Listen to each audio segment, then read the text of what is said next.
A poor 10-year-old girl saves a billionaire's life on a plane. But what she asks for in return makes everyone cry. Elliot Graves checked his watch for the 5th time in 10 minutes. The boarding line for the commercial flight seemed to drag, and every lost second felt like a personal insult. The feeling of his expensive suit sticking to his sweaty back only worsened his mood. 20 minutes ago, his assistant informed him that his private jet had technical issues, a disruption that didn't fit into his schedule. The meeting in New York couldn't wait. 3 months of negotiations culminating in an 8-figure contract.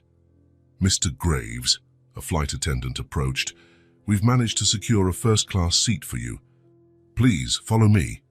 Elliot nodded without a smile. At 40, he had no time for setbacks.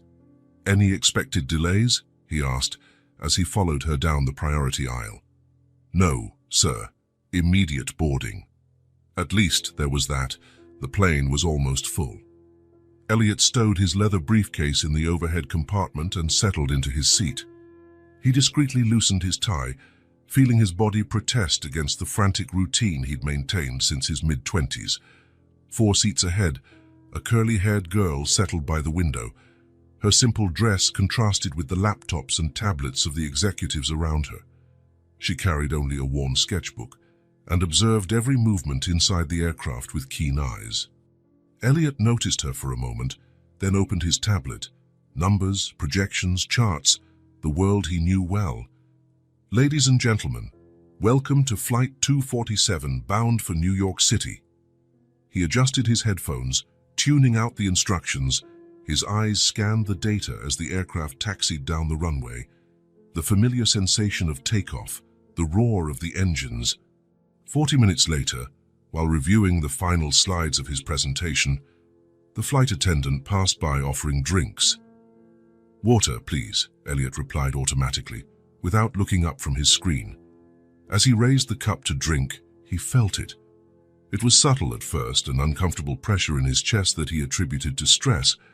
He took a sip of water and took a deep breath. The pressure intensified. His fingers loosened around the plastic cup, which fell, spilling water onto his lap. But Elliot barely noticed. Something was wrong. Very wrong. A sharp pain radiated across the left side of his chest, rising up his neck. His left arm tingled, then grew heavy. The tablet slipped to the floor. "Sir, are you all right?" The flight attendant's voice seemed to come from far away. Elliot tried to answer, but only a strangled sound escaped his throat. Sweat now poured down his face. His vision began to blur at the edges. "Is there a doctor on board? Medical emergency?" The flight attendant's voice blared over the intercom, sparking alarmed murmurs. Elliot felt his body slide down in the seat. The airplane's ceiling panel seemed to spin. "I'm having a heart attack," he thought with surprising clarity. A middle-aged woman stood up a few rows back. "I'm a nurse," she announced, moving quickly to Elliot's seat. "Sir, can you hear me? Where are you feeling pain?" Elliot could no longer speak. The nurse checked his pulse, which grew weaker with each second. "I need to lay him down in the aisle. He's going into cardiac arrest." Panic spread like wildfire. Passengers stood up to see what was happening. Others recoiled in horror. "Please, remain calm and seated." The flight attendant's voice trembled. The nurse and a strong man helped lay Elliot down in the narrow aisle. The world spun, voices blurred together. "Is there a defibrillator on board?" the nurse asked, quickly unbuttoning Elliot's shirt. "We're getting it," someone replied. The pain was overwhelming now. Elliot felt his body grow heavy as if sinking through the aircraft floor. A buzzing filled his ears. "So he's not breathing, no pulse." The nurse positioned her hands over Elliot's chest and began compressions, counting aloud. 1, 2, 3, 4. Elliot's world darkened. The pain, strangely, began to subside. An intense cold spread through his limbs. "The defibrillator isn't working," someone shouted. "We're trying to reset it. Keep up the compressions." The nurse was already showing signs of fatigue after 2 minutes. "Can someone relieve me? I need to continue compressions until the defibrillator is ready." The momentary silence was broken by a child's voice. "I know how to do it." The curly-haired girl from the window seat had approached unnoticed. Her small face was serious, focused. "Sweetheart, this isn't a game," the nurse said, without stopping compressions. "My mum taught me. She cleans at the hospital." Before anyone could stop her, the girl positioned herself beside the nurse. "I can take over when you get tired." The nurse looked at her, surprised, but continued. 30 compressions, then 2 breaths. The defibrillator was still having issues. The pilot announced they were attempting an emergency landing, but were still at least 20 minutes from the nearest airport. When the nurse began to lose strength, the girl took over. "Remember, hard in the middle of the chest," the nurse instructed. Her small hands positioned correctly. Her face showed a fierce concentration that seemed out of place in someone so young. 1, 2, 3, 4. She counted in a low but clear voice. The compressions were surprisingly strong and rhythmic. Her curls bounced with the movement, but her eyes never left Elliot's pale face. On the threshold between consciousness and void, Elliot vaguely noticed the change. The smaller hands, the child's voice counting. Something in that moment imprinted itself on his memory, even on the verge of death. A girl who barely knew his name was fighting to keep his heart beating. After almost a minute, the nurse returned. "Great job. Let me continue now." The girl stepped back only a pace, observing intently. "The defibrillator is ready," a flight attendant announced, bringing the equipment. "Stand clear, everyone." The nurse placed the pads on Elliot's chest. Shocking. Elliot's body arched with the impact of the electrical discharge. The nurse checked his pulse. Nothing yet. Continuing compressions. The nurse and the girl now took turns, while the defibrillator recharged for a second attempt. In the narrow aisle, a 10-year-old child fought for a stranger's life with a quiet determination that brought tears to the eyes of several passengers. "Stand clear, second shock." Again, Elliot's body jolted. The nurse checked his carotid pulse. "We have a pulse. Weak, but we have one." A collective gasp swept through the cabin. Some passengers applauded, others openly wept. The girl remained silent, looking at Elliot's face, which slowly regained some color. His eyes opened, unfocused and confused. "He's back," the nurse announced. "Sarah, can you hear me?" Elliot blinked several times, trying to understand where he was. The pain was still there, but less intense. He tried to speak, but his throat was too dry. "Don't try to speak now," the nurse advised. "We're making an emergency landing. Hold on tight." His eyes searched around, confused, until they found the girl who was still watching him. Something in her expression, a mix of seriousness and compassion beyond her years, struck him deeply. "You helped?" Elliot managed to whisper. The girl simply nodded once, without smiling. During the next few minutes, as the plane prepared for the emergency landing, Elliot drifted between consciousness and semi-consciousness. Each time he opened his eyes, he met the watchful gaze of the girl, who had sat on the floor beside him. "What's your name?" he managed to ask, his voice almost inaudible. "Aubrey," she replied. "Thank you, Aubrey." It was nothing. Elliot tried to smile.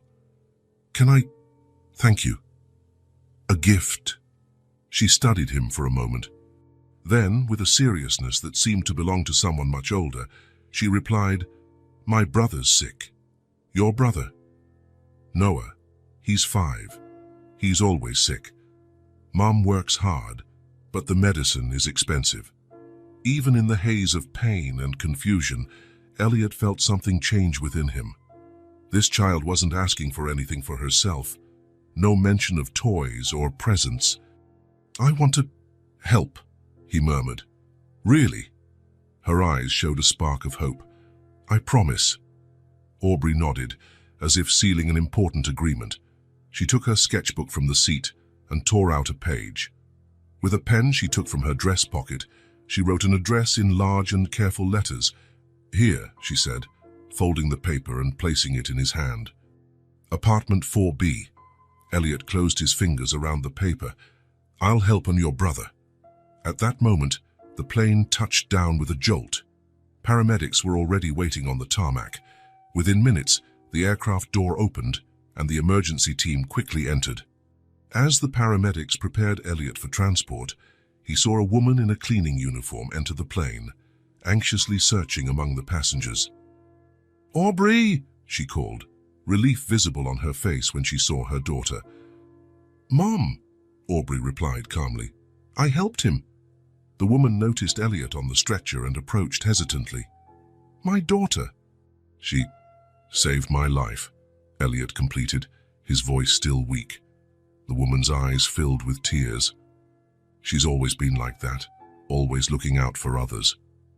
"Sir, we need to take you now," one of the paramedics insisted. "One moment," Elliot requested. He looked at Aubrey and her mother. "I'll visit you. I promise." "It's not necessary," the mother began, but Elliot interrupted her with a weak gesture. "Please, I want to help. Your son." The woman seemed surprised. "Aubrey? What did you say?" "Just the truth, Mom." The paramedics began to move the stretcher. Elliot clutched the paper with the address. "I'll visit soon," he assured them. Aubrey nodded solemnly. "Good luck." The hospital was a blur of white lights, hushed voices and beeping machines. Elliot went through tests, medications, and medical explanations he barely processed. All he could think about was the small, curly-haired figure with hands too strong for her age, quietly counting as she kept his heart beating. "You were very lucky, Mr. Graves," the cardiologist explained, and a few hours later, "a blocked coronary artery. If you hadn't received immediate CPR, you probably wouldn't be here." Elliot nodded, distracted. "The nurse on board did an excellent job, from what I heard," the doctor continued. "It was a girl," Elliot corrected. "A child saved me." The doctor looked surprised, but smiled. "Well, then you owe her a big thank you." For the next 2 days, as he recovered in the hospital, Elliot couldn't stop thinking about Aubrey and her sick brother. The paper with the address was tucked into the envelope with his personal belongings. He pulled it out several times a day, looking at the girl's careful handwriting.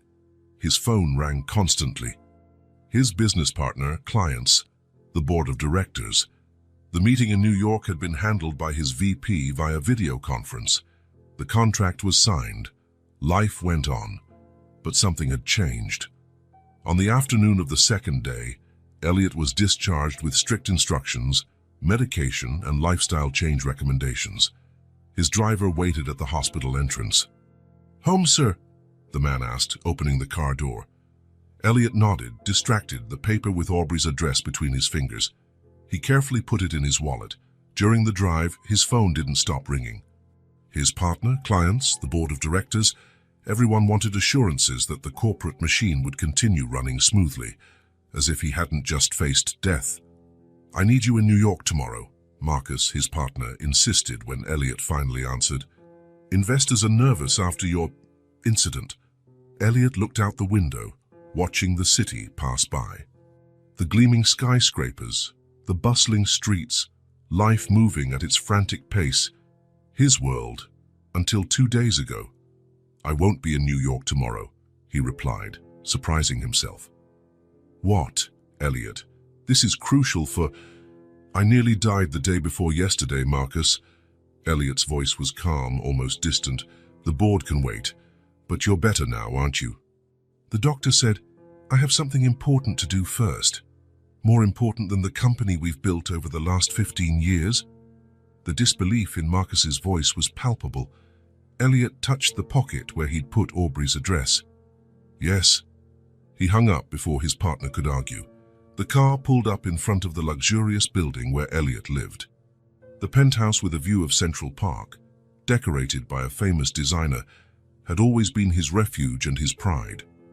Now, as he entered the spacious, silent space, he felt strangely out of place. He went straight to his office. On the impeccably organized desk, he opened his laptop and began to type. First, an email to his lawyer. Then, an internet search. Best pediatric specialists in New York City. While waiting for the results, He took his wallet from his pocket and pulled out the paper with Aubrey's address. He looked at it for a long time, thinking of the serious girl with small hands who had kept his heart beating. A 10-year-old child who, when offered any gift, asked for help not for herself, but for her sick brother. Elliot picked up the phone. "Dr. Phillips, Elliot Graves, I need a referral for the best pediatric specialist you know, and I want an appointment for tomorrow." As he spoke, he felt something strange in his chest, not the physical pain of the previous days, but something different. A sense of purpose, of a debt to be paid, and something more he couldn't yet name. He looked again at the address, apartment 4B in a neighborhood he only knew from negative news references, a world completely different from his own. "I'll go there tomorrow," he murmured to himself, tracing Aubrey's careful letters with his finger. "I'll help your brother." For the first time in years, Elliot felt connected to something larger than his own ambition. Something within him was beginning to change. The morning was cool when Elliot asked his driver to stop in front of the address he had guarded like a treasure for the past few days. James, who had served him for over 8 years, couldn't hide his surprise at where they were. "Sir, are you sure this is it?" Elliot rechecked the paper with Aubrey's careful handwriting. Apartment 4B. He looked out the window of the luxurious car, an element clearly out of place on that narrow street with old, worn buildings. The one with the rusty fire escape and bars on the ground floor windows must be the spot. "Yes, James, this is it." "Should I wait, sir?" "Yes. And please be discreet." Elliot got out of the car, instinctively adjusting his expensive suit. He had considered wearing something more casual, but realized he didn't own anything that could be truly classified as informal in his wardrobe. He carried a leather briefcase and a discreet bag from the pharmacy. The building's lobby was dimly lit and smelled of a mix of cheap cleaning products and cooking. The walls, once white, now had a yellowish tint from age. Paint peeled in several places, revealing earlier layers. But Elliot noticed, with some surprise, that the floor was impeccably clean. There was no elevator. 4 flights of stairs that, in his penthouse, would be ascended in seconds in an elevator with ambient music. Here, each step was a reminder of the differences between their worlds. On the 4th floor, he paused to catch his breath. His body was still recovering from the recent heart attack. He looked at the door in front of him, a simple wooden door with the numbers 4B hand-painted, not a plaque. Elliot took a deep breath and knocked 3 times. There was a brief silence, followed by light footsteps approaching. The door opened just a crack, held by a security chain. Dark, cautious eyes observed him, the same serious eyes that had studied him as his heart stopped beating 30,000 feet up. "Aubrey," Elliot said, trying to offer a reassuring smile. The door closed momentarily, the chain was removed, and then it opened fully. Aubrey stood there, wearing denim shorts and a faded red t-shirt. Her curly hair was tied back in a messy ponytail. "You actually came," she said, without seeming particularly surprised. "I promised." A small smile, fleeting as a lightning flash, illuminated her face for an instant. "My mum's in the room with my brother," she explained, opening the door wider. "He's not doing too well today." Elliot stepped into a small entryway that led directly into a modest living room. The apartment was tiny by his standards, probably the size of his master closet. The walls desperately needed a fresh coat of paint, and the furniture was simple, some visibly second-hand. But there was something else there, impeccable cleanliness on every surface. Small touches of care everywhere, a plant on the windowsill, photographs in simple frames on the wall, a vase with wildflowers on the coffee table, dignity. Aubrey, who was at the door? A female voice came from one of the bedrooms. "It's the man from the plane, Mom. He came to see Noah." A woman appeared in the narrow hallway, her face showing surprise and a certain apprehension. Rachel Wilson looked younger than Elliot expected, perhaps in her early 30s, but with a weariness in her eyes that aged her. Her curly hair, like her daughter's, was tied in a messy bun, She wore simple jeans and a blue blouse. "Mr. Graves, Aunt," she said, wiping her hands on a cloth she carried. "Aubrey told me you might come, but we didn't expect so soon. Please, call me Elliot," he replied, extending his hand. Hers was small but strong, with visible calluses, hands that knew hard work. "I hope I'm not disturbing you." "Not at all." She made a vague gesture towards the living room. "Please, sit down. Can I offer you some coffee?" "No need, thank you." Elliot hesitated, then continued. "Aubrey mentioned your son isn't well." Rachel's face subtly changed, a shadow of concern crossing her features. "Yes, Noah has chronic respiratory problems. He's having a rough day." "May I see him?" Elliot asked gently. Rachel exchanged a glance with Aubrey, who nodded imperceptibly. "Of course," she replied, though her voice betrayed hesitation. "This way." She led them down the narrow hallway to a small bedroom. There was only space for 2 single beds and a dresser. On one of the beds, and under a thin blanket despite the day's warmth, lay a small boy. His dark, curly hair, like his sister's, was plastered to his sweaty forehead. Even from a distance, Elliot could hear his difficult, wheezing breath. "Noah," Rachel called softly. "We have a visitor." The boy opened his eyes, the same expressive eyes as his sister, now blurred by fever. He tried to smile, but the effort seemed exhaustive. "Hi," he whispered. Elliot felt a lump in his throat.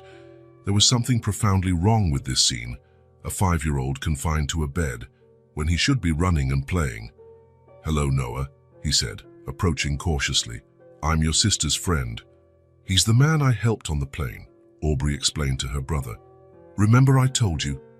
Noah nodded weakly. His heart stopped. "That's right. And your sister made it start beating again." Elliot sat on the edge of the bed, observing the boy with clinical eyes, his labored breathing, the fever patches on his cheeks, his slightly bluish lips. "How long has he been like this?" "The fever came back yesterday," Rachel replied, adjusting Noah's blanket. "But it's been getting worse for a few days." "Does he have a diagnosis?" "Congenital heart defect," Rachel answered, her voice controlled but with a subtle tremor. "He was born with a heart defect. He needs surgery to correct it. But, She didn't finish the sentence. She didn't need to. The cost of such a procedure would be astronomical, especially without adequate health insurance. "Do you have a doctor who follows his case?" Elliot asked. "Yes, at the community clinic. But Noah would need to be treated by a specialist at a better-equipped hospital." Elliot looked at the boy again. His breathing seemed increasingly labored. A knot of concern formed in his stomach. "Rachel," he said calmly but firmly, "I think Noah needs to go to the hospital now." "I know," she replied, her voice trembling. "I'm saving up money to take him to the emergency room tonight." "You don't need to worry about that." Elliot picked up his phone. "I'm calling an ambulance." "An ambulance?" Panic crossed her face. "I can't afford an ambulance." "Please," Elliot said gently, "let me help. Your daughter saved my life." Rachel looked at Aubrey, who remained by her brother's bed, holding his hand. Something in the girl's posture, the same quiet determination Elliot had seen on the plane, seemed to make her mother reconsider. "All right," she finally said. As Elliot made the call, Aubrey leaned closer to her brother. "It's going to be okay, Noah. You're going to a real hospital now." The boy just nodded weakly, his chest rising and falling with visible effort. In less than 20 minutes, the ambulance arrived. The paramedics were efficient and professional, checking Noah's vitals and preparing him for transport. One of them cast a worried glance at Elliot. "We should have come sooner," he said quietly. "His saturation is dangerously low." Elliot nodded, a sense of urgency growing within him. "Which hospital are you taking him to?" "County Memorial," the paramedic replied. "No," Elliot interjected. "Take him to St. Luke's." The man looked confused. "Sir, protocol says—" "I'll cover all costs," Elliot interrupted, handing over his business card. "And please call Dr. Harrison Kensington." Tell him Elliot Graves is sending a patient who needs immediate attention. The paramedic looked at the card, his eyes widening slightly as he recognized the name and nodded. Yes, sir. Rachel, who had rushed to gather some clothes for Noah, returned to the room in time to hear the conversation. Her face showed a mixture of gratitude and apprehension. St. Luke's, she asked, her voice low. Elliot, I can't. Don't worry about that now, he gently interrupted her. Noah is the priority. We'll follow the ambulance in my car. During the ride to the hospital, the silence in the car was heavy. Rachel sat rigidly in the back seat, her eyes fixed on the ambulance ahead, her hands twisting the strap of the small bag she had brought. Aubrey, beside her, maintained a serious but composed expression. He'll be fine, Elliot said, trying to reassure them. Doctor, Matthews is the best pediatric cardiologist in the city. Rachel just nodded, but didn't seem entirely convinced. Elliot wondered how many times promises had been broken to her. At the hospital, the efficiency of Elliot's name opened all doors. Noah was immediately taken to an emergency room, with Dr. Matthews already waiting. Rachel was allowed to accompany him, while Elliot and Aubrey waited in the waiting room. Thank you, Aubrey said softly, sitting beside him on the uncomfortable armchair, for helping Noah. You don't have to thank me. You didn't have to do this. She studied him with those eyes too serious for her age. You're rich, aren't you? The direct question caught Elliot off guard. Yes, I have comfortable resources. Aubrey nodded, as if confirming something she already knew. Noah has needed this surgery for a long time, but it's too expensive. She paused. Are you going to help with that too? There was a disconcerting frankness in the question. It wasn't greed or opportunism, just a child pragmatically looking at the situation. Yes, Aubrey, I'll help with everything Noah needs. She studied him for another moment, then nodded again, seemingly satisfied. That's good. He deserves to get better. They remained silent for a few minutes until Elliot noticed something. Aubrey, today is Tuesday. Why aren't you at school? The girl looked away, suddenly appearing uncomfortable. I haven't been going to school much lately. Why?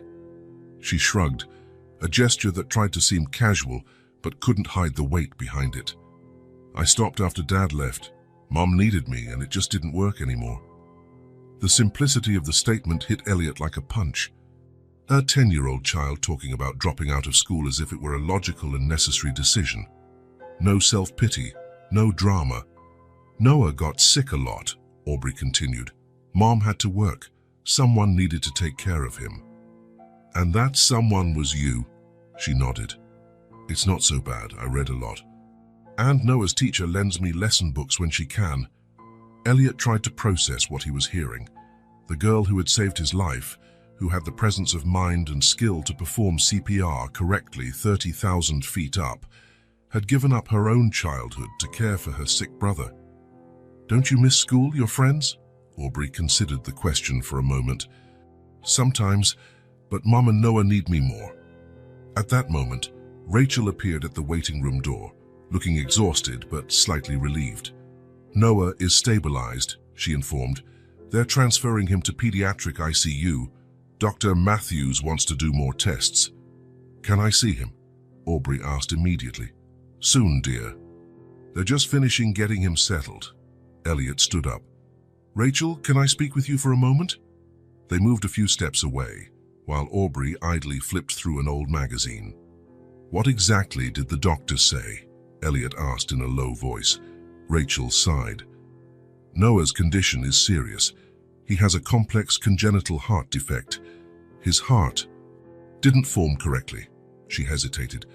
Dr. Matthews said he'll need to stay admitted for a few days to stabilize and then schedule the surgery. Her voice wavered. He mentioned you, offered to cover the costs. Yes. Why? Rachel asked, looking directly at him. You barely know us. Elliot thought for a moment, searching for the right answer. Your daughter didn't hesitate when she saw someone needing help.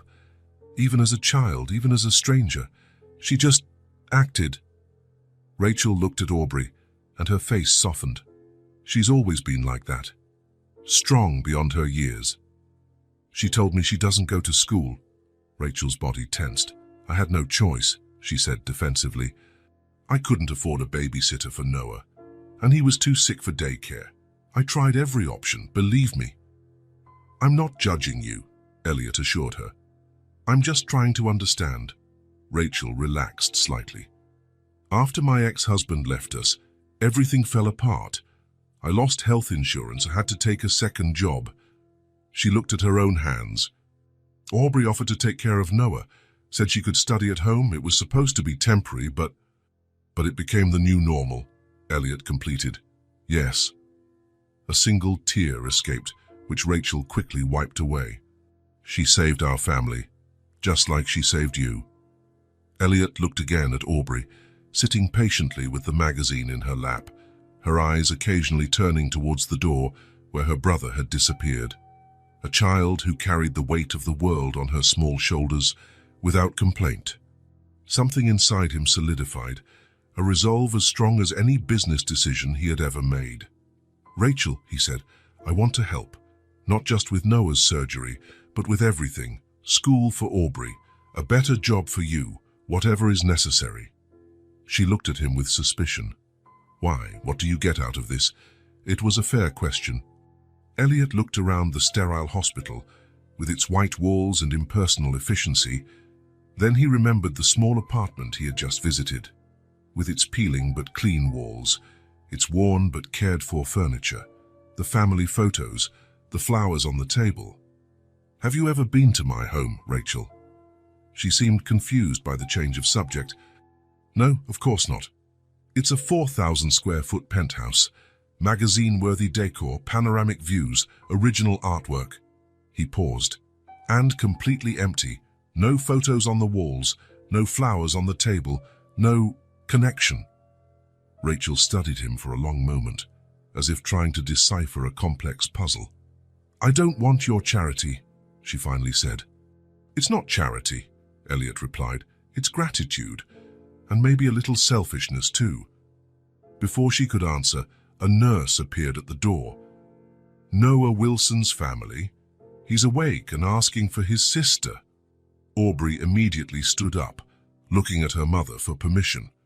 Rachel nodded, and the girl followed the nurse down the hallway. Think about what I said, Elliot said softly. Not for me, but for them. Rachel didn't reply, but something in her gaze had changed. As they walked together to the pediatric ICU where Noah was, Elliot felt a certainty growing within him. The girl who had saved his life had, unknowingly, offered him something even more valuable, a purpose. And he wouldn't waste this second chance. The pediatric ICU at St. Luke's was a place of contrasts. Colorful walls and cheerful murals tried to soften the reality of medical equipment, constant beeps, and lights that never fully dimmed. Rachel now knew every inch of that space. After 2 weeks, the reclining chair beside Noah's bed had become her second home. Ms. Wilson. Nurse Diane, already familiar after so many shifts, entered the room silently. I brought you some tea. Rachel accepted the disposable cup with a tired smile. Thank you. How is he today? He slept well through the night. The fever hasn't returned. Rachel looked at her sleeping son, connected to monitors and tubes. Even so, his cheeks were less pale today, a small sign of improvement she clung to with all her might. The nurse checked his vitals and wrote something on the chart. Dr. Matthews will be on his morning rounds. Maybe he'll have news about the surgery. Rachel simply nodded. For 2 weeks, since Noah was admitted, her life had been reduced to this cycle. Monitors, medication, tests, small daily victories, and the fragile hope that the next procedure would be the definitive one. After the nurse left, Rachel picked up her phone. She had 3 unread messages. The first was from her cleaning service supervisor. Rachel, we can't hold your position any longer. I'm sorry. She closed her eyes for a moment, absorbing another blow. It wasn't unexpected, but it still hurt. The second was from Aubrey. Good morning, Mom. Did you sleep well? I'm taking my science project today. Elliot is picking me up after school. Love you. The third, from Elliot himself. Good morning, Rachel. I'll take Aubrey to school and pick her up later. She has everything she needs for the project. We'll stop by to see Noah in the late afternoon. Do you need anything? Rachel reread the last message, feeling a mixture of gratitude and an unidentifiable discomfort. In the 2 weeks since Noah was admitted, Elliot Graves had become a constant presence in their lives. At first, she had resisted, pride and the natural suspicion of someone who learned the hard way that nothing comes without a price. But each day, he proved to be different. When it became clear that Rachel would need to stay at the hospital with Noah, Elliot simply took over the logistics for Aubrey. He took her to school, picked her up, helped with homework, and ensured she ate well. On the first weekend, when Rachel could briefly go home to take a proper shower and get clean clothes, she found the refrigerator stocked and the month's bills paid. There was nothing romantic or seductive about his gestures, just practical, discreet, and respectful help, as if he were paying a debt, although Rachel knew any debt had already been more than settled. "Mommy!" Noah's weak voice interrupted her thoughts. "I'm here, my love." Rachel immediately leaned over the bed, adjusting his pillow. "How do you feel?" "Hungry," he replied, and she smiled. Hunger was a good sign. "I'll order your breakfast." "How about some Jell-O?" Noah grimaced. "Again?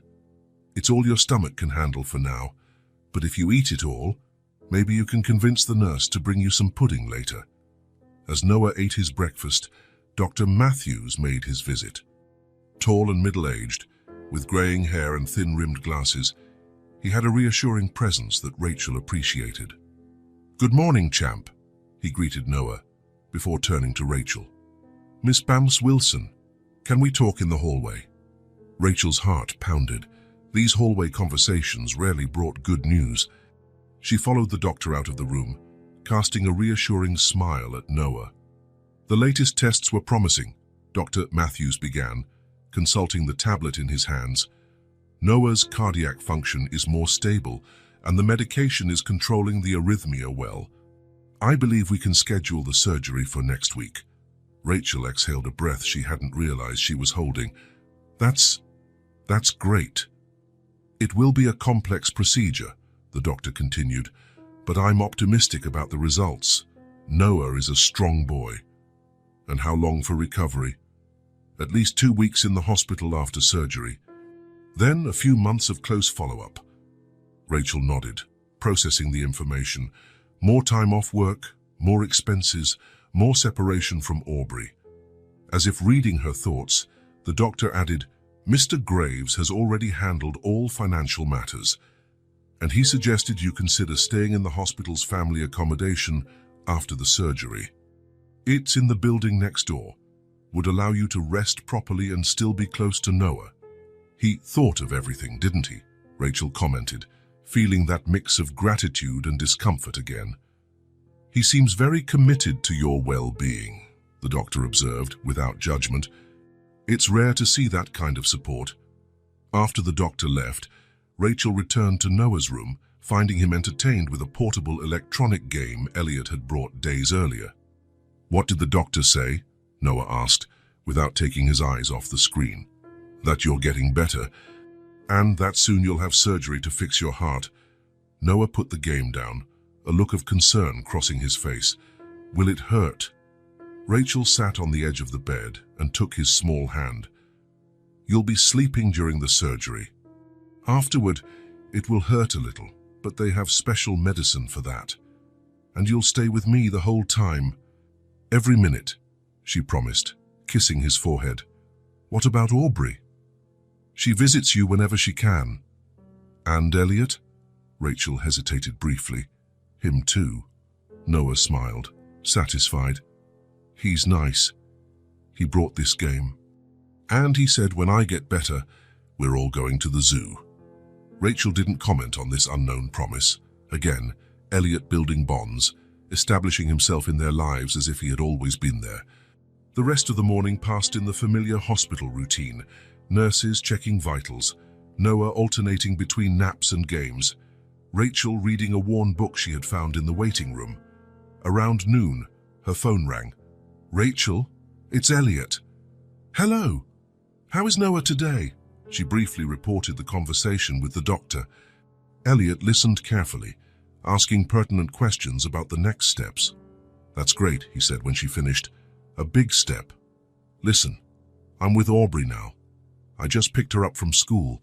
She'd like to show you something on video. Can I turn on the camera? Of course.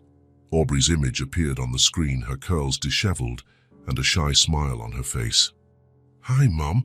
Look what I made in science class. She held up a small terrarium, a plastic bottle cut and transformed into a miniature ecosystem with soil, mosses and small plants. It's beautiful, sweetheart. The teacher said it was the best in the class. I'll bring it for you to see up close later. I can't wait. The conversation continued for a few minutes, Aubrey talking about school with an enthusiasm Rachel hadn't seen in a long time. Since returning to regular classes, the girl seemed to be rediscovering the joy of simply being a child. Rachel, Elliot returned to the phone after Aubrey stepped away. There's something else I want to discuss with you. Not over the phone. When we stop by later, can we talk? Yes, of course. She tried to interpret his tone, but couldn't. Did something happen with Aubrey? No, she's great. It's something else. See you at 5. After hanging up, Rachel pondered. What else did Elliot Graves want to offer or ask for? Experience had taught her that no one gave so much without expecting something in return. The hours dragged on. Noah slept most of the afternoon, exhausted after the morning's battery of tests. Rachel took the opportunity to shower in the small bathroom adjoining the room and change clothes, small luxuries that became significant after days in a hospital chair. At 5 o'clock sharp, she heard the familiar voices in the hallway. Aubrey entered first, carefully carrying the terrarium, followed by Elliot, who carried a paper bag. Mom. Aubrey placed the terrarium on the table beside the bed and hugged Rachel. I brought your favorite sandwich. And for Noah, grape jello. He'll love it when he wakes up. Rachel smiled, returning the hug. She missed these moments, the smell of her daughter's hair, the solidness of her small body against hers. How was your day? She asked, as they unwrapped the sandwiches. Aubrey began animatedly narrating her school adventures. Rachel watched, amazed by the transformation. The girl who weeks ago carried the weight of the world on her small shoulders now gesticulated energetically while talking about a science experiment. And then the teacher said my drawing was very detailed and that I should consider art classes.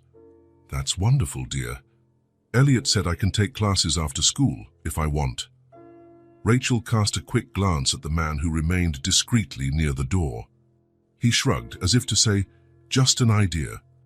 We'll think about that when Noah is better, Rachel replied diplomatically.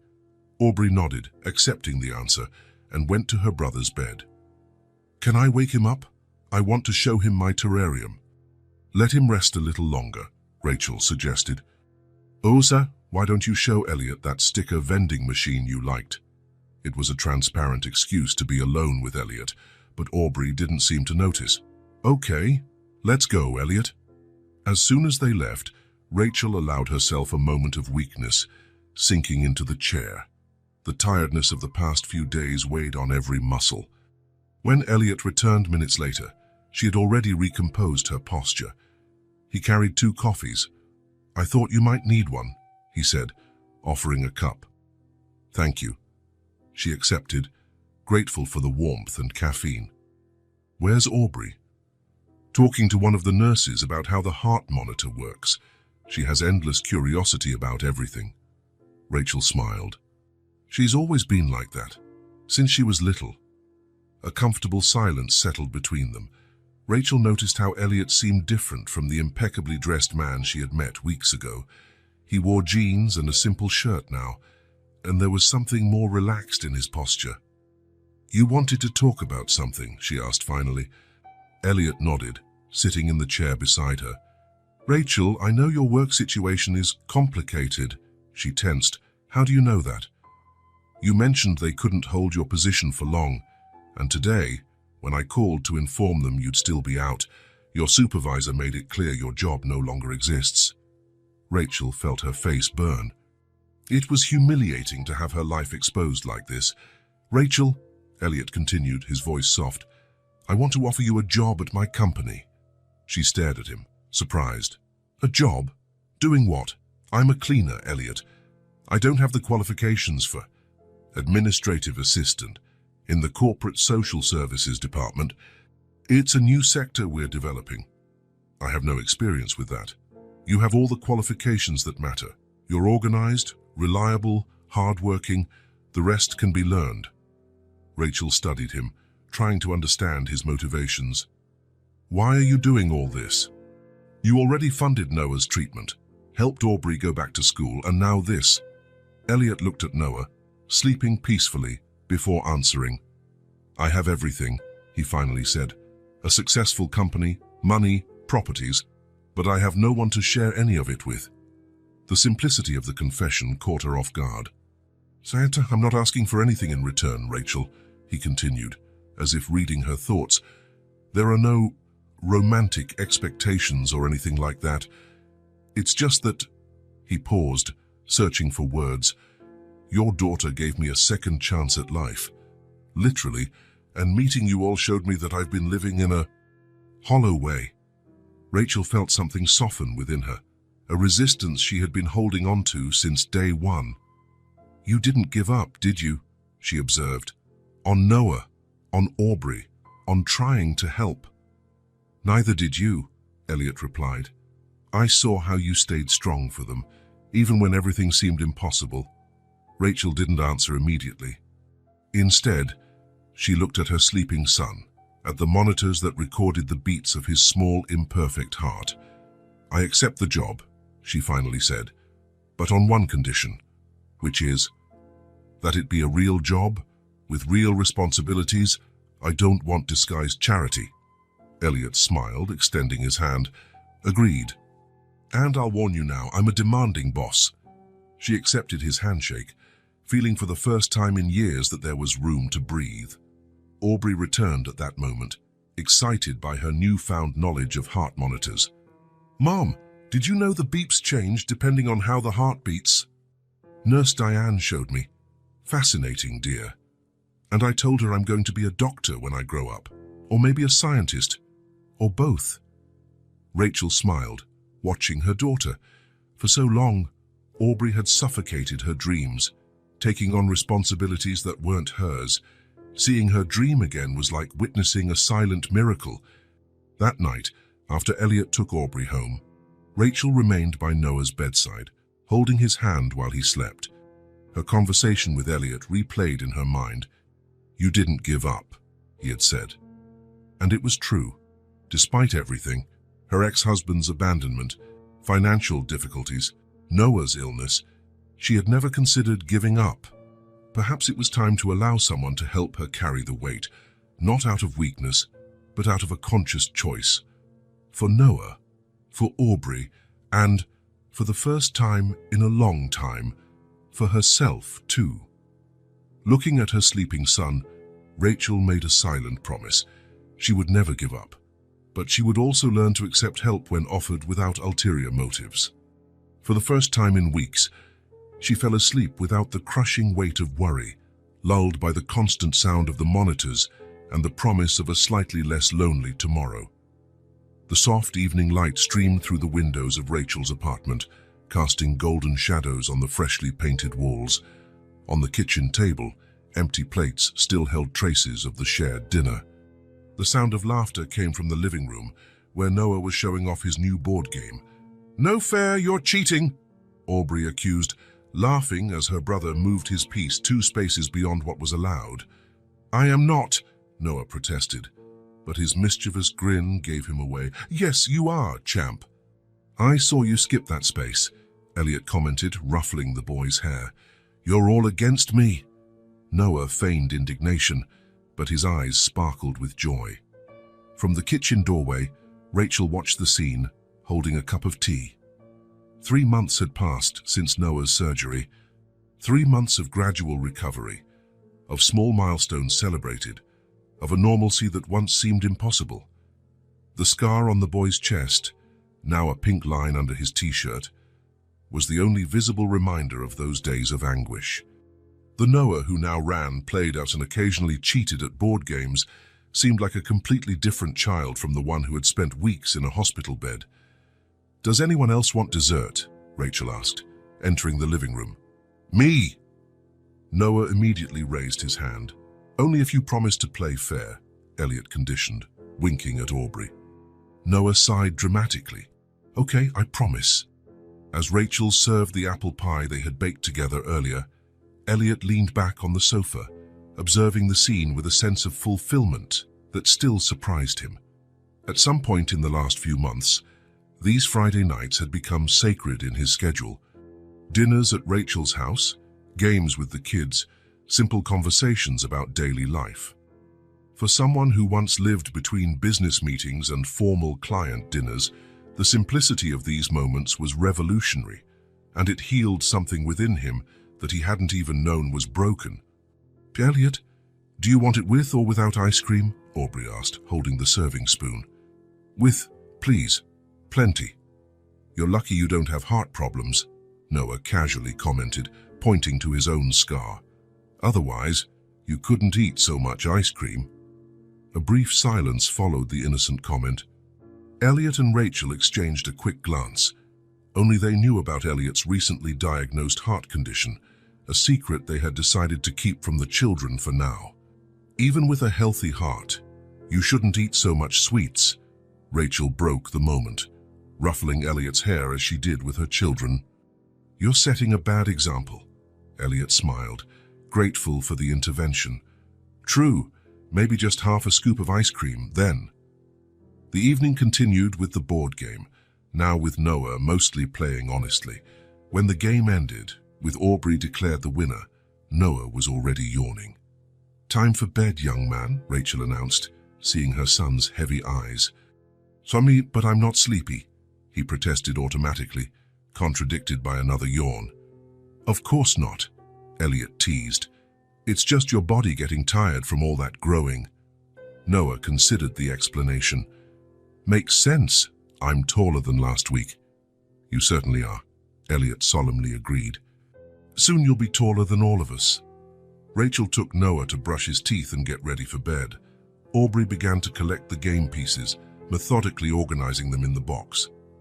"Are you coming tomorrow too?" she asked Elliot, without looking up. "Not tomorrow.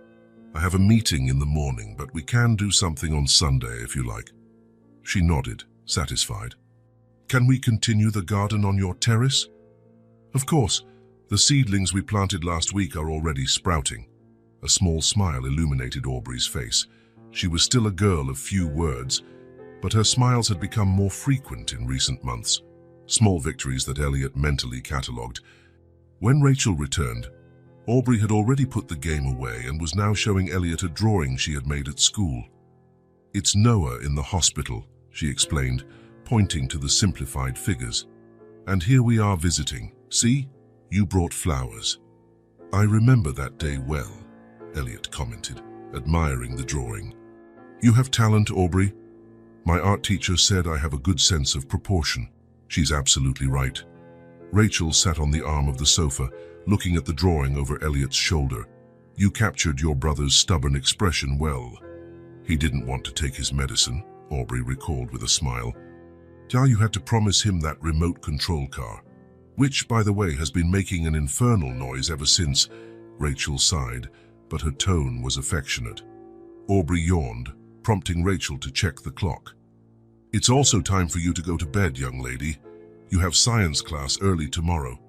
"Can I read for 10 more minutes?" 10 minutes. Not one more. After Aubrey said goodnight and retired to her room, a comfortable silence settled between the adults. Rachel began to clear the dessert dishes. "Let me help," Elliot offered, standing up. In the small kitchen, they worked side by side, he washing, she drying. A rhythm they had developed naturally and without need for words. "Noah is really doing well," Elliot commented, passing a clean plate to her. "It's almost hard to believe how much he's improved." "The doctor said he exceeded all expectations," Rachel agreed. And Aubrey, have you seen how much more she's smiling? I noticed she even made a joke yesterday when we were coming home from school. A joke? My Aubrey? Rachel feigned shock. Who are you and what have you done with my serious daughter? Elliot laughed, a sound that had rarely escaped his throat before and now seemed to come easily, effortlessly.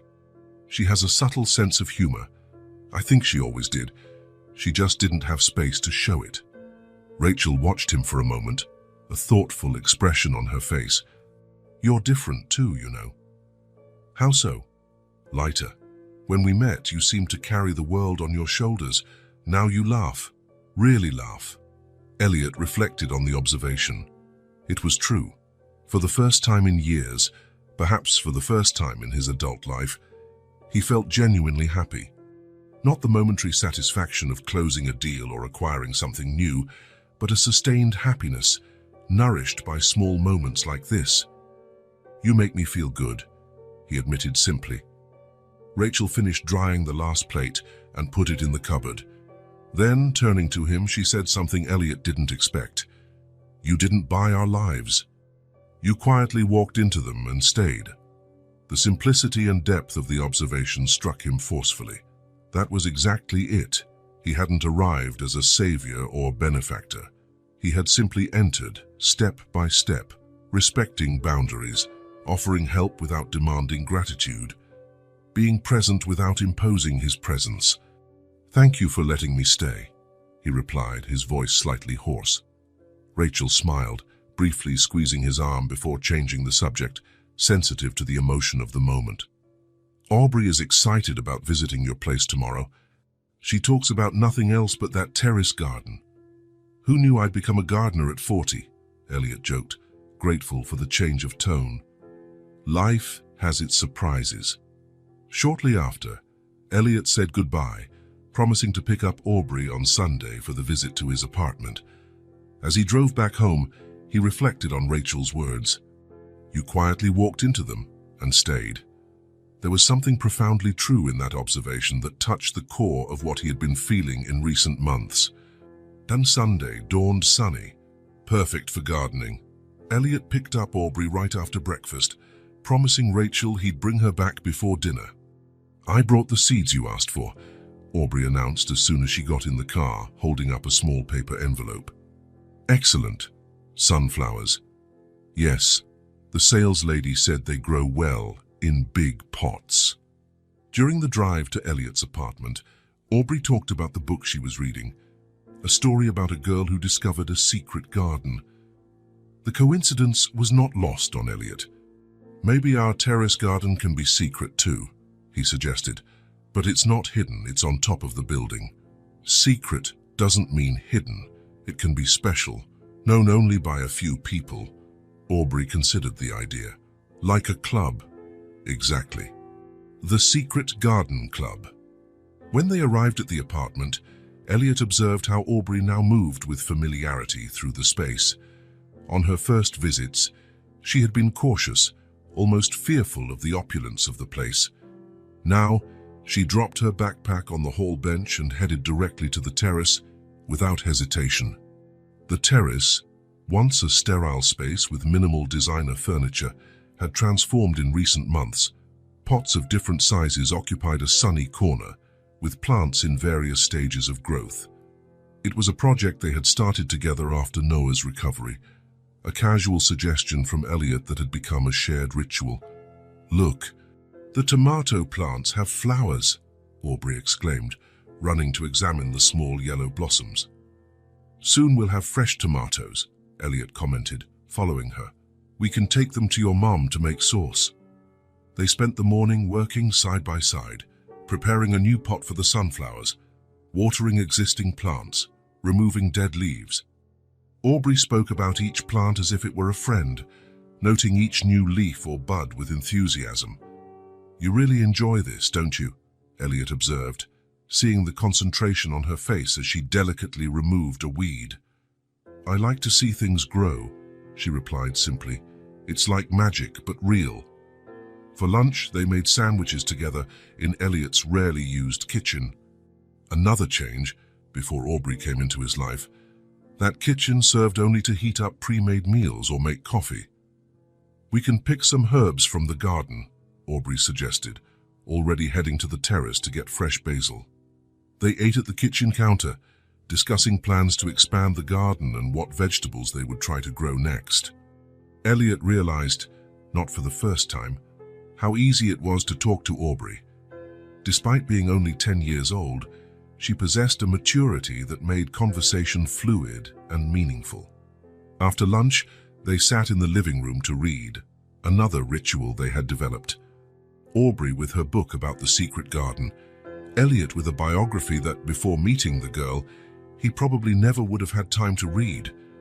The comfortable silence was interrupted only by the occasional turning of pages.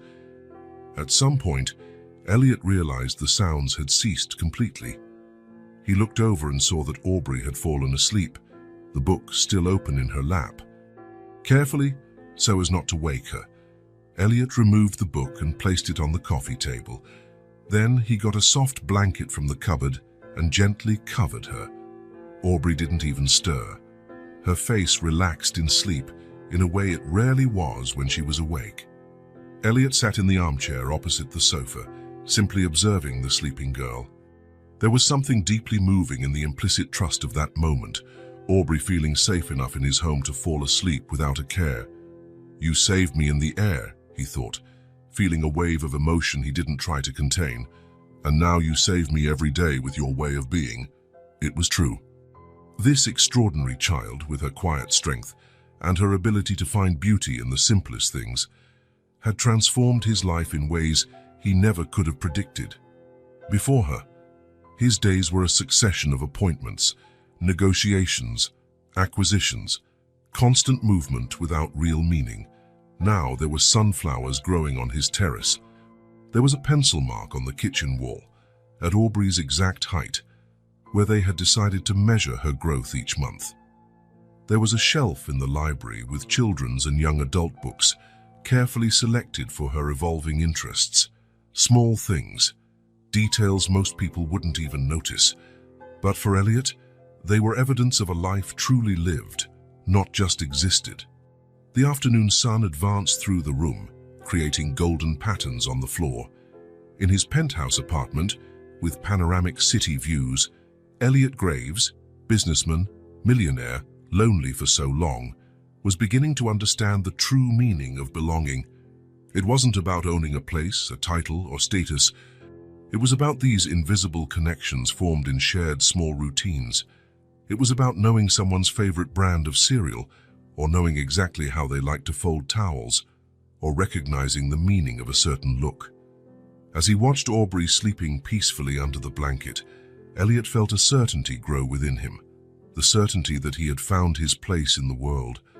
And it was beside this improbable family that destiny had placed in his path when his heart literally stopped beating. The small things, a shared lunch, hands stained with dirt, a child asleep on his sofa, were, after all, the ones that truly had the power to heal. The rain lashed against the windows of Elliot's penthouse with an intensity that seemed to echo the pain in his chest. He had cancelled dinner with Rachel and the children, claiming a last-minute work engagement. The truth, which he didn't want to share, was that he hadn't felt well since morning, an uncomfortable pressure in his chest that he tried to ignore, attributing it to stress or indigestion. Now, however, at 10 o'clock at night, alone in his vast apartment, the pain had intensified to the point where he could no longer deny it. Sitting on the edge of the bed, shirt partially open, Elliot felt cold sweat trickle down his back as the pain radiated down his left arm. "Not now," he murmured, recognizing the signs. "Please, not now." With trembling fingers, he reached for the phone on the bedside table. The numbers seemed to blur before his eyes. He managed to dial emergency services, the operator's voice sounding distant, as if coming through a tunnel. "Emergency. What's your problem?" "Heart attack. I think I'm having a heart attack," he managed to say, his voice weak. He recited his address mechanically. "Sir, can you open the door for the paramedics? They're on their way." Elliot murmured an affirmation, then hung up. With superhuman effort, he dragged himself down the hallway to the entrance. Each step was a battle against the pain that now felt like a clenched fist crushing his chest. He reached the door, unlocked it, and then his legs gave out. He slid to the floor, his back resting against the wall. Fragmented thoughts crossed his confused mind. Rachel, Aubrey, Noah, the garden on the terrace, the sunflower seeds that hadn't sprouted yet, Aubrey's school play next week, for which he had promised to be in the front row. "I'm not finished yet," he whispered to the empty apartment as darkness began to engulf him. To white lights, rhythmic beeps, the unmistakable smell of hospital. Elliot blinked several times, consciousness slowly returning. He wasn't in his apartment, he was alive. A nurse noticed he had woken up and approached. "Welcome back, Mr. Graves. I'll call the doctor." Minutes later, a middle-aged man in a white coat entered the room consulting a tablet. "Mr. Graves, I'm Dr. Patterson, cardiologist. You were lucky. The emergency team arrived quickly." "What happened?" Elliot asked him, his voice hoarse. "A significant cardiac episode. Not exactly like the first one you had on the plane, but related." The doctor pulled up a chair, sitting beside the bed. "Mr. Graves, we've run several tests while you were unconscious, and we need to talk about a more serious condition." The words that followed fell upon Elliot like stones. Hypertrophic cardiomyopathy, a chronic condition, abnormal thickening of the heart walls, risk of potentially fatal arrhythmias, need for constant monitoring and continuous medication. "This condition is what caused my first attack," Elliot asked when the doctor paused. "It was likely a contributing factor, yes. It's a condition that often remains undiagnosed until a serious event occurs." The doctor adjusted his glasses. "We'll need an aggressive treatment plan, medications, regular monitoring, possible procedures in the future. And, of course, significant lifestyle changes." Elliot nodded, absorbing the information with a calm that surprised himself. Perhaps because, on some level, he had already suspected. The small episodes of shortness of breath, the occasional fatigue he attributed to age, the palpitations he dismissed as stress. "Is there anyone we can call for you?" the doctor asked, standing up. "Family, friends?" The question hit him unexpectedly. 6 months ago, the answer would have been no. Now, "Yes," he replied, surprised by the certainty in his voice. "Rachel Wilson. I have her number in my cell phone contacts." After the doctor left, Elliot was left alone with his thoughts and the monotonous sound of the monitors. The reality of the situation began to sink in. It wasn't just an isolated episode. It was a condition that would accompany him for the rest of his life, a life that could be shorter than he imagined. Strangely, what disturbed him most wasn't the fear of death itself. It was the feeling of incompleteness, of all his years of hard work, accumulating fortune and status. What would truly remain? Buildings with his name on them, bank accounts, shares in companies that would eventually forget who he was. The room door opened, interrupting his somber thoughts. His personal assistant, Marcus, entered with a worried expression. "Mr. Graves, I came as soon as I heard. Is there anything I can do?" "Yes, Marcus. Contact Arthur Mendez, my lawyer. Tell him I need to see him today, here at the hospital. It's urgent." "Certainly, sir. Anything else?" Elliot hesitated. "Did Rachel Wilson call?" "Not that I know of, sir." "Should I try to contact her again?" "It's not necessary. She'll come when she can." The certainty in that statement surprised his assistant, but he merely nodded before leaving. Elliot closed his eyes, feeling exhaustion weigh on every cell of his body. But his mind remained active, reorganizing priorities, making decisions. Arthur Mendez arrived in the late afternoon, his familiar leather briefcase under his arm. The middle-aged lawyer had known Elliot for over 15 years and was one of the few who treated him with absolute frankness. "You look terrible," was his greeting upon entering the room. "Thanks for the honesty," Elliot replied with a weak smile. "What happened?"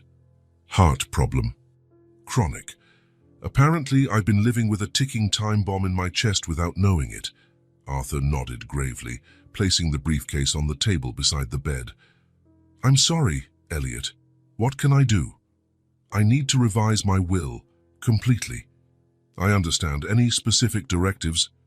Elliot took a deep breath, organizing his thoughts. I want to leave everything to Aubrey Wilson. The lawyer raised his eyebrows, his only display of surprise. The girl you mentioned, the one who performed CPR on you on the plane. Yes. Everything? The companies, the properties, the shares, the accounts, everything. With the proper protections, of course. A structured trust fund, released in stages. She's a minor. Arthur made quick notes on his pad. And what about the mother, Rachel, correct? A separate fund for her, substantial, and one for the brother, Noah.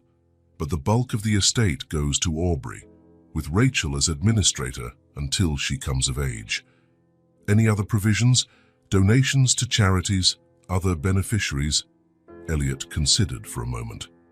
Yes, maintain the annual donations to the foundations we already support, and I want to establish a new one, focused on pediatric cardiovascular research.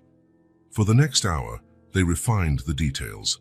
Arthur asked pertinent questions, took notes, occasionally offered suggestions. When he finally put away his pad, he looked at Elliot with a contemplative expression. And this is quite a change from your last will. Before and everything went to your distant cousins and a few institutions, people I barely know. And this family, do you really know them?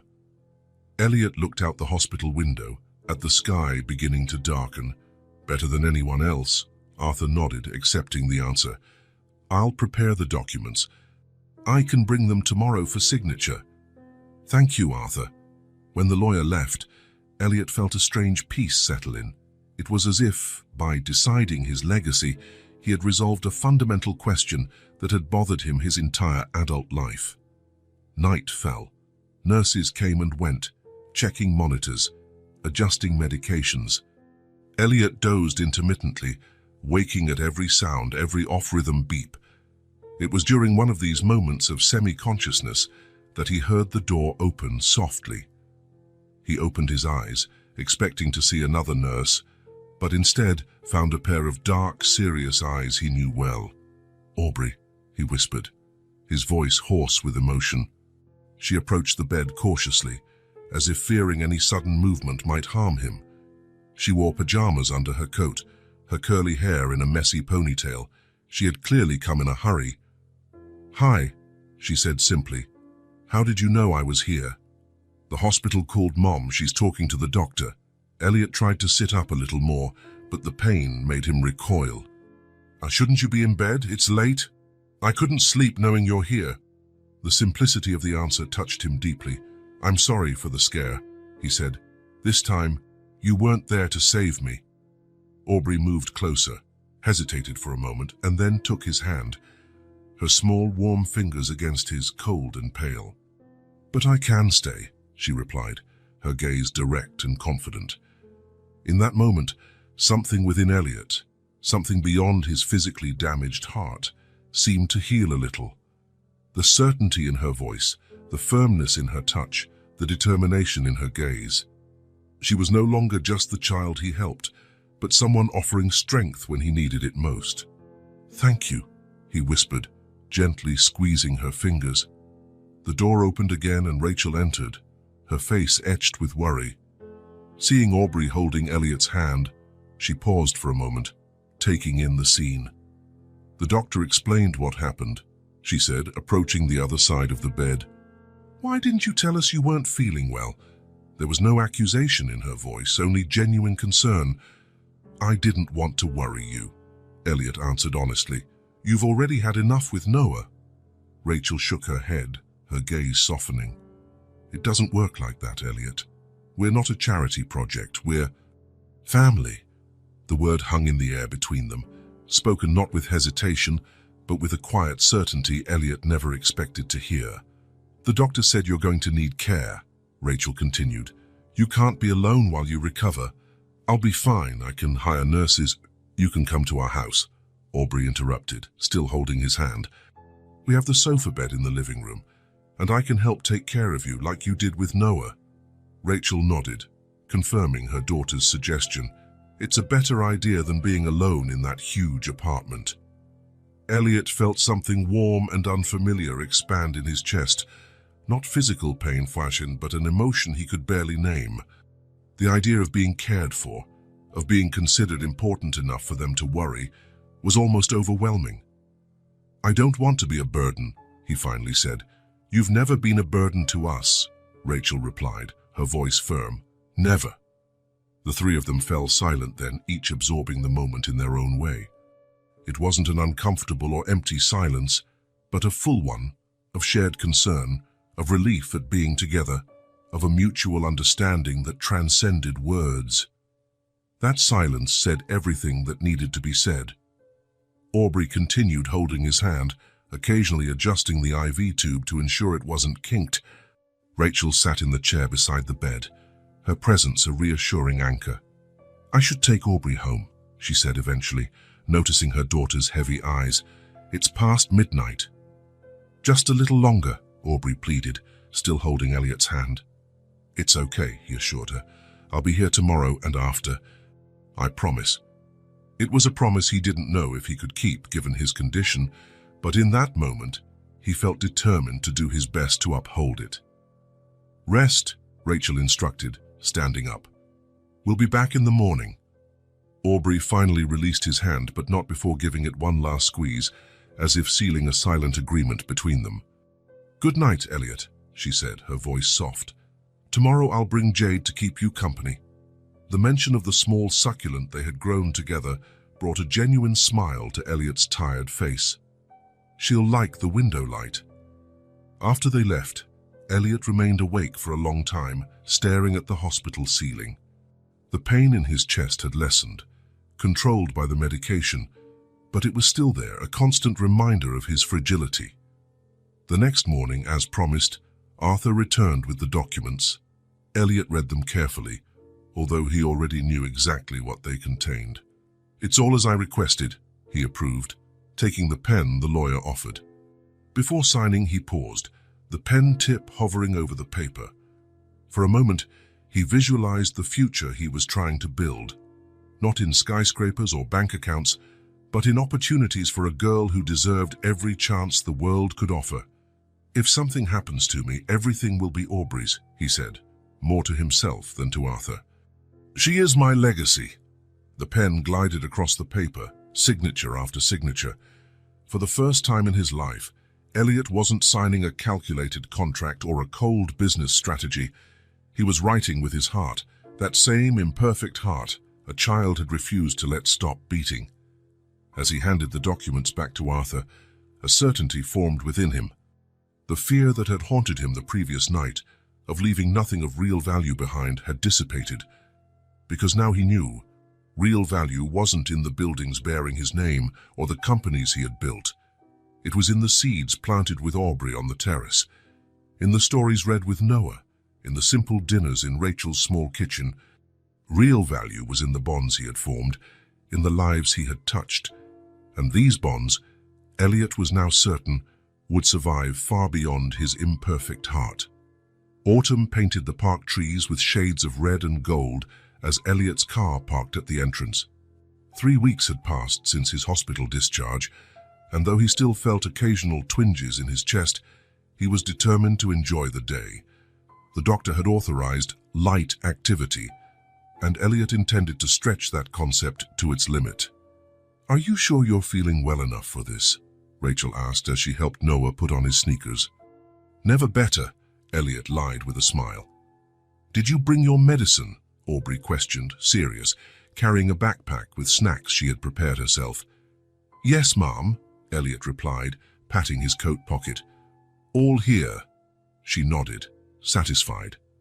Since his hospitalization, Aubrey had taken on the role of Elliot's medical supervisor, reminding him of his medication times with impressive punctuality. The park he chose was half an hour from the city, a less urbanized place, with gentle trails, a small lake, and open spaces for picnics. the kind of place he would never have frequented in his previous life. "Look, ducks!" Noah exclaimed as soon as they got out of the car, pointing to the lake where several birds glided peacefully. "Can we feed them?" Aubrey asked, already checking her backpack. "Of course," Elliot replied, taking a small bag from his own backpack. "I brought special duck seeds. Bread isn't good for them." Rachel raised her eyebrows, impressed. "You really thought of everything." "I tried," he admitted.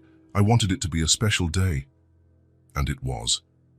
They started by feeding the ducks, with Noah laughing happily each time the birds approached to take the seeds. Then they followed a gentle trail, with Elliot adjusting his pace to match Noah's short legs and, discreetly, not to strain his own heart. Aubrey walked ahead, occasionally turning back to show an interesting leaf or an unusual stone. "Did you know these trees are over 100 years old?" Elliot commented, pointing to the majestic oaks lining the trail. "Older than you?" Noah asked innocently, prompting laughter. "Much older than me, champ," Elliot replied, ruffling the boy's hair. They found a perfect picnic spot, a small clearing overlooking the lake, sheltered by old trees. Elliot spread out the blanket while Rachel arranged the food, sandwiches, fruits, juices, and the cookies Aubrey had baked the night before. "Are you okay?" Rachel asked discreetly, noticing how he leaned against a tree. "Just need to sit for a bit," he admitted. During lunch, they talked about simple things: Aubrey's science project and Noah's new friendships, the stories Rachel brought from her job at Elliot's company, where she had already been promoted. "I brought a surprise," Elliot announced after they finished. From his backpack, he pulled out an instant camera. "Wow," Aubrey exclaimed, her eyes gleaming. "Is it one of those that prints right away?" "Exactly. I thought we could make an album of this day." The following hours were filled with clicks and laughter. They took photos of everything: the ducks on the lake, the colorful trees, the clouds in the sky, but mostly photos of each other, Elliot and Noah making funny faces, Aubrey with colorful leaves arranged like a crown, Rachel with her children, and with the help of a kind passerby, a photo of all four of them together, sincere smiles under the golden afternoon light. "I want ice cream," Noah announced as the afternoon wore on. "Noah, don't be rude," Rachel gently admonished him. "Actually," Elliot interjected, "I saw an ice cream stand near the entrance. What do you think?" Noah's eyes lit up, and even Aubrey couldn't hide her enthusiasm. They walked to the colorful stand, where an elderly man served homemade ice cream. Noah chose chocolate with extra topping, Aubrey opted for strawberry, Rachel for vanilla, and Elliot for pistachio. Sitting on a bench, savoring the quickly melting ice creams, Elliot felt a peace he had never experienced before. The sun filtering through the leaves, Noah's laughter with every dripping drop of ice cream, Rachel's relaxed expression, the way Aubrey leaned against his shoulder. It was perfect. And, like all perfect things, it carried a touch of melancholy, the awareness of its fragility. As the sun began to set, they gathered their belongings. Noah, exhausted, fell asleep in the car as soon as he sat down. Aubrey, though she tried to stay awake, also fought against sleep. Arriving at the apartment, Elliot carried Noah, still asleep, while Rachel and Aubrey carried the rest of their things. "I'll put him to bed," Rachel whispered as they entered. Elliot nodded, carefully placing the boy on the sofa. Aubrey hesitated for a moment, torn between the desire to go to her own bed and the reluctance to end the day. "It was the best day," she finally said. "Thank you." "For me too, Aubrey." She approached and, in a rare gesture, hugged him briefly before heading to her room. Elliot stood in the living room, examining the photos they had taken, spreading them out on the table. Each one told a part of that perfect day: Noah's smile, Aubrey's concentrated expression, Rachel's serene gaze. When she returned, he was still organizing the pictures. "They fell asleep instantly," she commented, sitting beside him. "You managed to completely exhaust them." "And myself," Elliot admitted with a tired smile. Rachel studied him for a moment. "You should have told us you weren't fully recovered yet. we could have postponed. And miss a day like this, never. She smiled, picking up one of the photos, the one of the four of them together. It turned out great. I'll frame it. A comfortable silence settled as they continued to organize the photographs. Her natural intimacy had developed, not romantic, but deep nonetheless, an understanding that transcended words. "Rachel," Elliot said finally, knowing the moment had come. "We need to talk about something." She looked up, alert. "What's wrong? Is it your heart?" "Yes and no." He took a deep breath. "The heart problem I have. It's chronic. I can live for decades with the right medication, proper exercise, medical follow-up. Or I could have another episode tomorrow." Rachel said nothing, but her expression showed she understood the gravity of the situation. "I found out I have a heart condition. I don't know how much time I have." Elliot paused, gathering his strength. "But if something happens, find my lawyer, Arthur Mendez. Your future is guaranteed." "Elliot, please, let me finish," he requested gently. "I've modified my will. I've set up funds for the children's education, for your financial security. No matter what happens to me, you'll never have to worry about money again." Rachel remained silent for a long moment, her eyes fixed on the photographs. When she finally spoke, her voice was firm, despite her eyes glistening with unshed tears. "Elliot, we don't just want your name on a piece of paper. We want you here." The words hit him with a force no contract ever had. It was so simple, and yet so profound. They wanted him, not for his money, not for his influence, just for being who he was. "Then I'll stay," Elliot replied, his voice hoarse with emotion. "As long as I can, I'll stay." Rachel reached out her hand and he took it, a simple gesture that sealed a promise greater than any legal document. Versi Kudriade 6 months later. The aroma of freshly baked cake filled the apartment, colorful balloons decorated the living room, and a handmade banner proclaimed, "Happy Birthday, Aubrey," in large, colorful letters, Noah's handiwork. "I bet she's already seen the decorations," Rachel commented, placing the last plate on the table. "Impossible to hide anything from her." "Agreed," Elliot replied, adjusting the bow tie Noah had insisted he wear. "But she'll pretend to be surprised. For Noah." As predicted, when Aubrey entered, guided by her brother who insisted she keep her eyes closed, her expression of surprise was convincing enough to delight Noah, but not to fool the adults. "So wow," she exclaimed, looking around. "You did all this?" "I made the banner," Noah proudly proclaimed, "and I helped with the cake." "It's all perfect," Aubrey smiled, hugging him. Dinner was simple but joyful. Rachel had prepared Aubrey's favorite dish, homemade lasagna.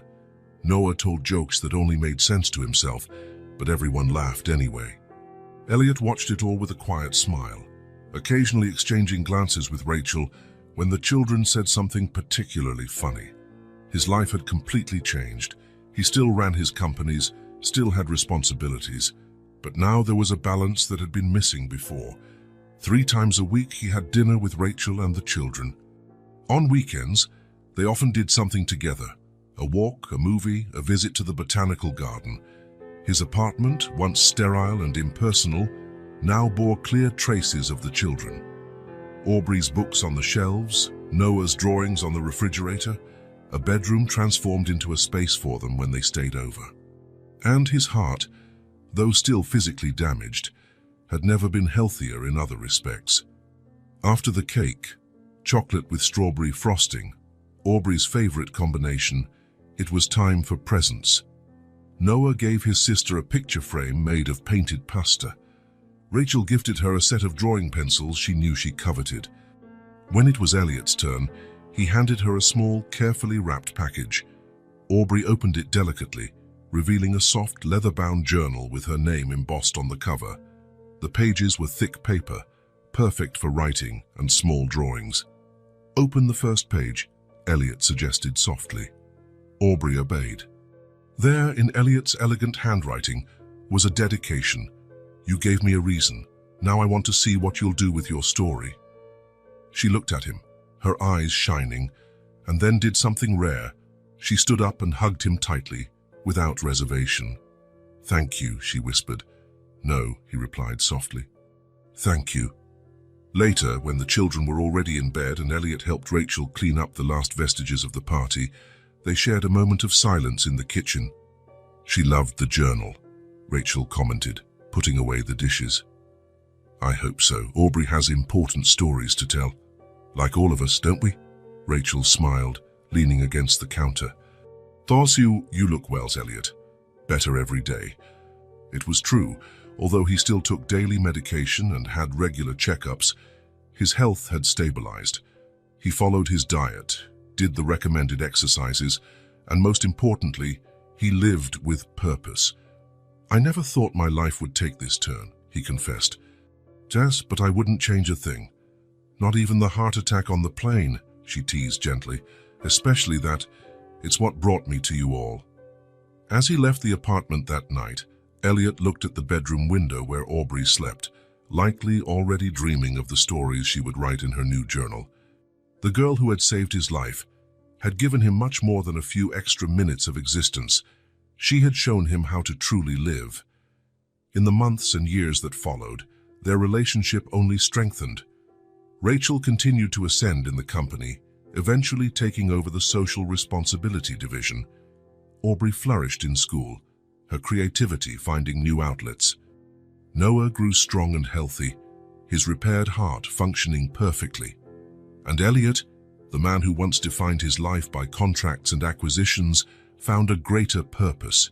He continued taking his medication, having regular checkups, managing his condition. There were better and worse days, as with any chronic illness, but in all of them, he was surrounded by people who loved him for who he was, not for what he possessed. In a world that often measures success in numbers and possessions, Elliot Graves had discovered a simple truth. True legacy